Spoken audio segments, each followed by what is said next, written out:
Good morning. So this is my learning lesson with my senior telemaster, my 96-inch high wing trainer, Cessna-like for you non-modelers. 1/4-inch plywood on a 1,000-watt motor, spinning at 5,000 RPMs. 1/4-inch ply does not cut it. And you can see how it failed right at the place where the bolts are installed in the ply. And there are higher quality grades of plywood than this one. So I upgraded my plywood and I doubled the thickness to 1/2 inch. And, you know, sometimes I beat up on myself for making poor choices. You know, last summer I probably messed up a solder joint and caused my speed controller to burn. My motor survived it. You can see the char on it.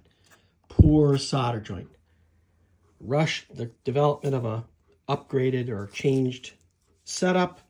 Used a firewall that's just totally insufficient. It failed on a run-up on the ground. But with this, I call it a personal success when I learned something that really, in 40 years of doing this stuff, I never thought of. So a collet goes on here and a collet squeezes the shaft and the propeller attaches on the motor shaft that's protruding there. But my friend Burkhardt in West Germany, in his missive to me about this topic, said, you know, while you're at it, add a lock nut to that stud that's going through. Now, granted, this has Loctite on it.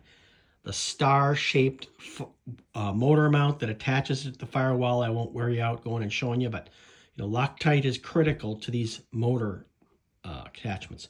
But, you know, it's no small thing to look at that and go, wow, what an extra measure of safety to put a lock nut there instead of lopping that off flush like I have been since I was flying glow-powered models with a fuel tank pressed up to the firewall, potentially punctured by these studs.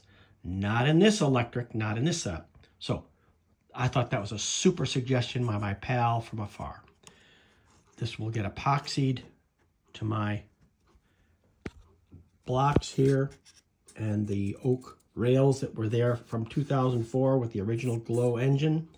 And then I'll probably add a couple of blind nuts up here and bolts and maybe one more on the bottom after the epoxy to make it super, super mechanically and with epoxy glued firmly. This is Clayton from the River City, Dubuque.